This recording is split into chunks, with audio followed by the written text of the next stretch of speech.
Galactifrac, le podcast francophone dédié à Battlestar Galactica. Bonjour à tous, je suis Draven et dans cet épisode Cygna numéro 8, on va analyser les signes venus de la constellation Battlestar Galactica, à savoir toutes les dernières infos parues en octobre 2020. On terminera par deux grosses annonces, l'une concerne l'avenir possible d'une partie de la franchise, donc ce n'est pas rien, et l'autre concerne plus directement les fans qui vont pouvoir s'investir pour venir en aide à ceux qui sont dans le besoin. Nous sommes début novembre 2020, décollage. Début octobre, j'ai appris un peu par hasard la sortie d'un nouveau coffret DVD de Battlestar Galactica. Précisons tout de suite qu'il existe uniquement en DVD et pas en Blu-ray. Il s'agit d'un boîtier en carton de couleur jaune ou dorée qui tranche un peu avec les codes visuels habituels de la série. Mais ce choix de couleur s'explique par le fait qu'il s'agit d'une série de coffrets estampillés l'âge d'or des séries télé et que plusieurs autres séries comme Doctor House, Oz ou encore Friday Night Lights bénéficient du même habillage doré. Dans le cas de Battlestar Galactica et pour moins de 30€, ce qui est une très bonne affaire, vous retrouverez donc dans ce coffret l'intégralité de la série originale de 1978, du spin-off Galactica 1980, de la série des années 2000, mini-série pilote comprise, du spin-off Caprica, ainsi que des téléfilms Razor, The Plan et Blood and Chrome. C'est donc une véritable intégrale à très petit prix que vous trouverez dans ce coffret, puisqu'encore une fois, pour moins de 30€, vous y trouverez 4 séries et 3 téléfilms, voire 4 téléfilms, si on compte la version cinéma du pilote de 1978. En revanche, ne vous attendez pas à un coffret particulièrement pratique ou luxueux, car on va ici à l'essentiel avec tous les DVD empilés sur un seul et même spindle avec une tige centrale, un peu comme à l'époque où on achetait ces petites tours de CD vierges quand on n'avait pas besoin des boîtiers individuels. Ça reste malgré tout une excellente affaire pour ceux qui voulaient acquérir la série en DVD. Le 12 octobre, la chaîne américaine Sci-Fi a publié sur YouTube 2 vidéos de réunion du casting diffusées à l'origine pendant le marathon télévisé qui a eu lieu aux États-Unis en avril 2020. Comme ce marathon avait été diffusé en plein confinement aux États-Unis, cette réunion du casting s'était faite en visioconférence avec l'actrice Tricia Helfer, numéro 6, en maîtresse de cérémonie. Les acteurs et actrices de la série réimaginée y partagent quelques souvenirs et anecdotes de tournage, comme par exemple le fait que tous ceux qui devaient jouer des militaires ont participé à un véritable camp d'entraînement militaire avant le début du tournage de la mini-série de 2003.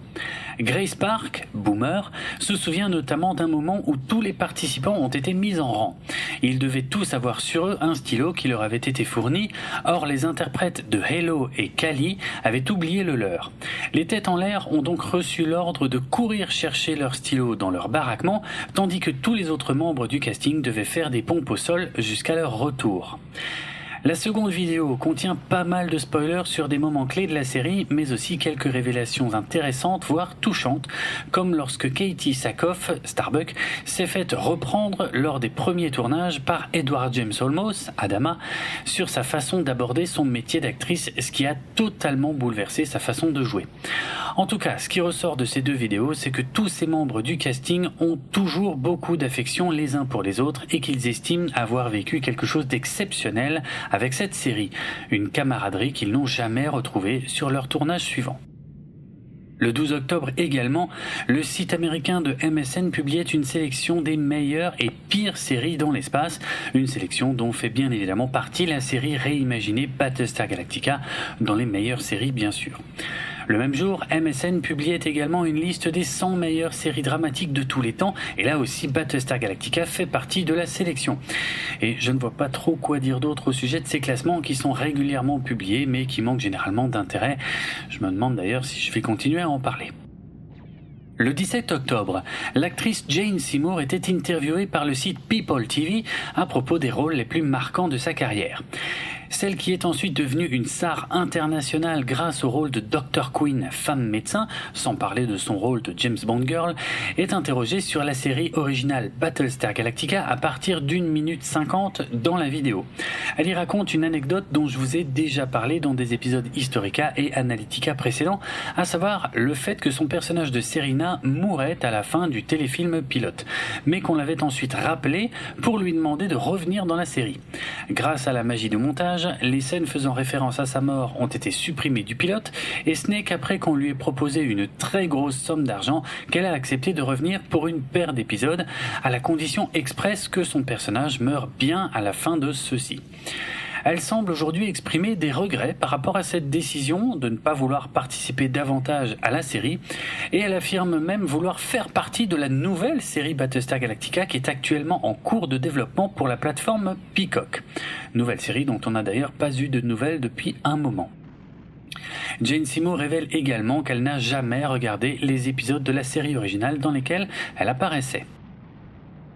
Le 19 octobre, Culture King publiait un bel article en français sur Medium afin de vous inciter à voir ou revoir Battlestar Galactica. Merci Culture King pour ce beau texte. Le 19 octobre marquait également l'ouverture d'un nouveau site web français nommé Retro Card Market. On peut y acheter des cartes issues de jeux de cartes à collectionner, et pour son lancement, le site se concentre essentiellement sur 2 franchises, Dune et Battlestar Galactica. Vous pouvez donc y trouver de nombreuses cartes en anglais issues du jeu de cartes à collectionner Battlestar Galactica, officiellement vendu entre 2006 et 2007, ici vendu à des prix allant de quelques centimes à un peu plus d'une dizaine d'euros selon les modèles, afin de compléter votre collection ou votre deck de jeux. On passe maintenant à la grosse info du moment. Le 22 octobre, le site du prestigieux Hollywood Reporter a annoncé que le film Battlestar Galactica pour le cinéma avait trouvé son scénariste et producteur en la personne de Simon Kinberg. La dernière fois que je vous avais parlé de ce projet de film, c'était en février 2020, dans l'épisode Cygna numéro 3, où j'avais évoqué des rumeurs qui prétendaient qu'il était à nouveau sur les rails. Il semble désormais que ces rumeurs étaient plus ou moins fondées vu que Simon Kinberg a été nommé à la tête du projet. Simon Kinberg a d'ailleurs déclaré, ouvrez les guillemets, « Battlestar Galactica est l'un des saints grâles de la science-fiction.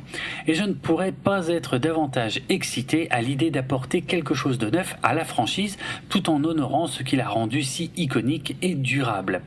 Je suis si reconnaissant que Dylan et mes partenaires chez Universal m'aient fait confiance avec cet univers incroyable. Fermez les guillemets. Bon, c'est qui ce Dylan ? En fait, l'article ajoute que Simon Kinberg rejoint le producteur Dylan Clark dans ce projet, auquel ce dernier est attaché depuis très longtemps. En effet, le nom de Dylan Clark est associé à cette idée de film Battlestar Galactica depuis 2009, lorsqu'il était question que Bryan Singer réalise le long métrage. Près de 10 ans plus tard, c'est le nom du réalisateur Francis Lawrence qui avait été associé au film, toujours aux côtés du producteur Dylan Clark. Alors, le même jour, le site Variety a apporté quelques précisions supplémentaires à ce sujet, en ajoutant notamment que Simon Kinberg ne comptait pas réaliser ce film Battlestar Galactica. Il officierait juste en tant que producteur et scénariste, ce qui signifie tout de même qu'il aurait très certainement un droit de regard sur le nom de la personne qui sera chargée de réaliser le film. L'article précise également que ce projet de film n'a aucun lien avec la nouvelle série Battlestar Galactica qui est actuellement en développement pour le service de streaming Peacock et qui sera chapeautée par Sam Esmail et écrite par Michael Leslie. Alors, si en apparence, tout cela semble être de bonnes nouvelles pour que ce projet de film qui traîne depuis plus de 10 ans avance enfin, je vais prendre quelques instants pour vous dire à quel point je suis personnellement très déçu que Simon Kinberg soit désormais associé à ce projet. C'est même la dernière personne que j'aurais souhaité voir liée à la franchise Battlestar Galactica. Pourquoi ? Parce que cet homme est un producteur assez influent à Hollywood depuis quelques années, mais que ses travaux en tant que scénariste et réalisateur ont de quoi freiner l'enthousiasme de ceux qui se réjouissent de sa nomination. Je crois n'en avoir jamais parlé dans Galactifrac, mais je suis également podcasteur cinéma depuis près d'une dizaine d'années dans un autre podcast nommé 24 FPS. J'ai eu l'occasion d'évoquer plusieurs fois les travaux de Simon Kinberg dans ce podcast, et croyez-moi, ça n'a jamais été dans des termes particulièrement élogieux. En tant que producteur, l'homme se défend pas mal, avec de bons films comme Chappie, Seul sur Mars, Deadpool, Logan ou encore Le Crime de l'Orient Express, ainsi que les séries télé Star Wars Rebels ou Légion.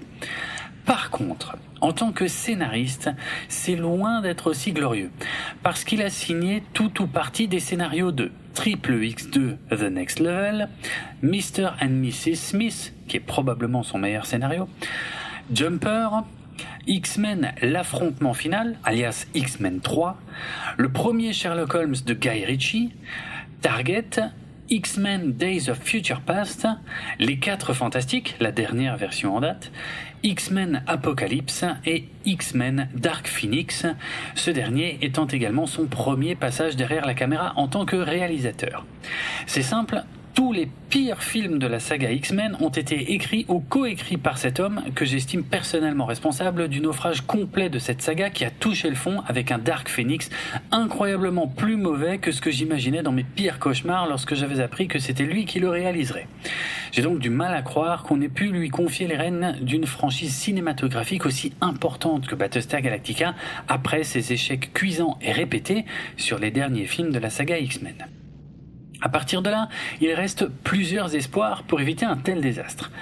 Premièrement, que Dylan Clark, qui a été producteur sur la dernière trilogie du reboot de la planète des singes, ne se laisse pas déborder par Simon Kinberg et qu'il puisse mener la barque en tant que véritable connaisseur de Battlestar Galactica. Bon, pour être franc, j'ai des doutes à ce sujet. Deuxièmement, que la série télé en cours de développement rencontre un tel succès lorsqu'elle sera diffusée que cela découragera la branche cinéma d'Universal de s'éparpiller avec une autre vision de la même franchise qui ne pourrait que déplaire au public. Ouais, ça risque bien d'être l'option la plus viable.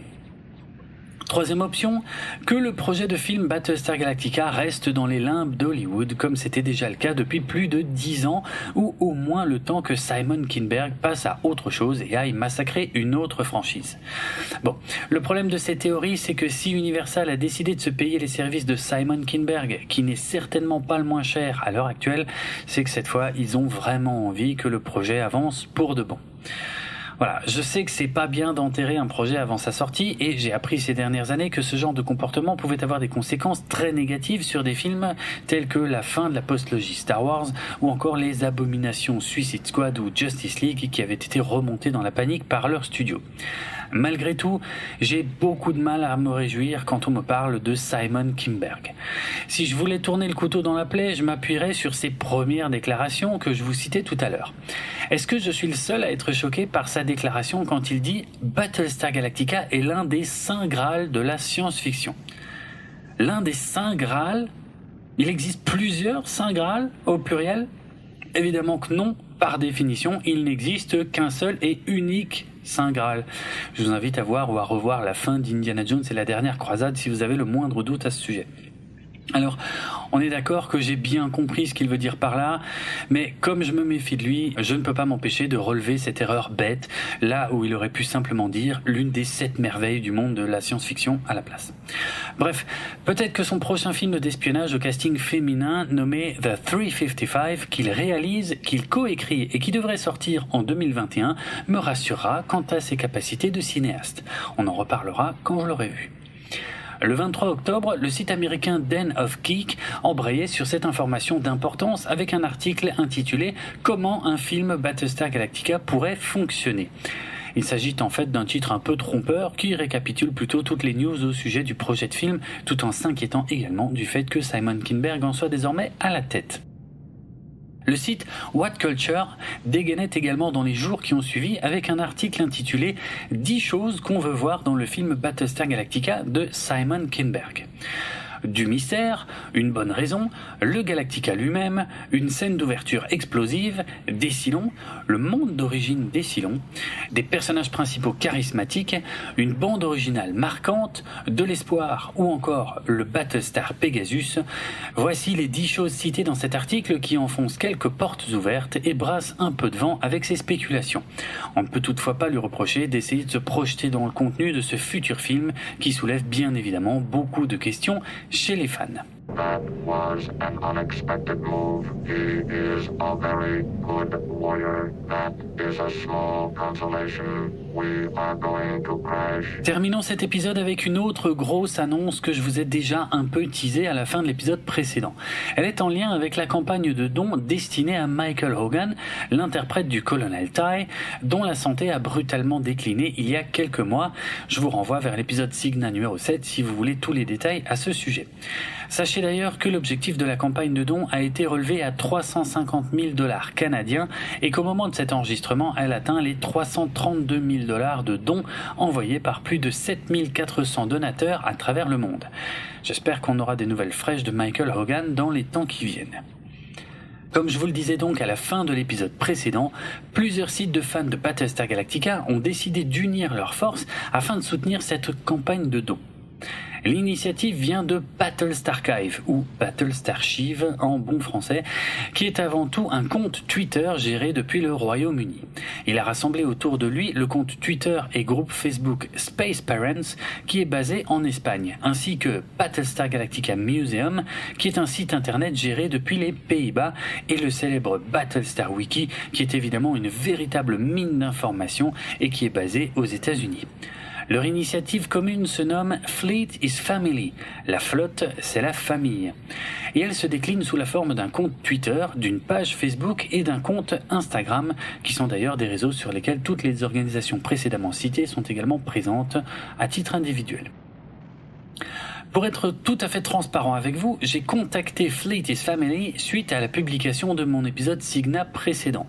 Je voulais en savoir davantage sur leur projet et je leur ai également proposé mon aide en cas de besoin. Je dois dire que j'ai été accueilli à bras ouverts à tel point que Galactifrac fait désormais également partie de l'initiative Fleet is Family aux côtés des organisations précédemment citées. Ça me fait très plaisir qu'ils aient décidé de nous intégrer au projet suite à ma démarche. Alors, en quoi consiste le projet ? Eh bien, il s'agira d'aider la récolte de fonds destinés à ceux qui font partie de la grande famille Battlestar Galactica au sens large. Ça pourra être des acteurs, comme c'est actuellement le cas pour Michael Hogan, mais aussi des membres de la communauté qui pourraient se retrouver dans le besoin.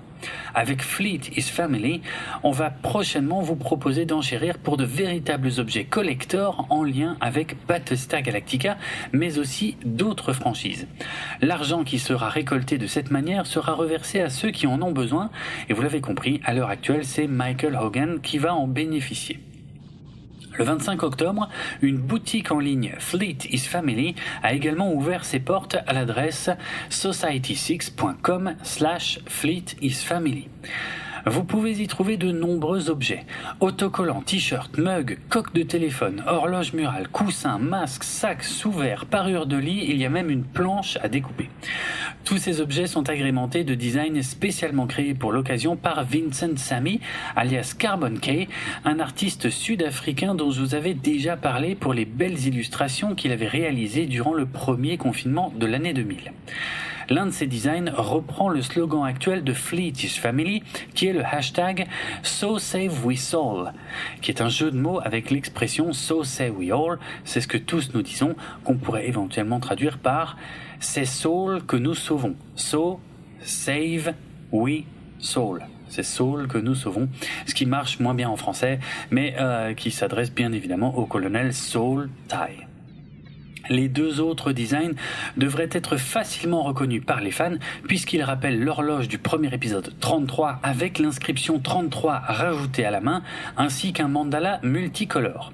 D'autres objets seront bientôt ajoutés et d'autres designs pourront faire leur apparition dans le futur.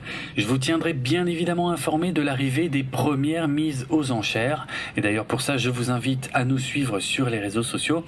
Mais en attendant, vous avez déjà de quoi faire avec cette boutique à laquelle je vous invite à aller jeter un œil. Merci à tous pour votre écoute. Je précise que tous les liens vers les contenus mentionnés dans cet épisode figurent dans les notes de l'émission. Le podcast Galactifrac fait partie du label Podchose et il est disponible sur PodCloud ainsi que sur Apple Podcast, Spotify et de nombreuses applications iOS et Android. Retrouvez les notes de l'émission sur galactifrac.lepodcast.fr et suivez-nous sur Twitter, Facebook et Instagram pour du contenu supplémentaire en lien avec cet épisode.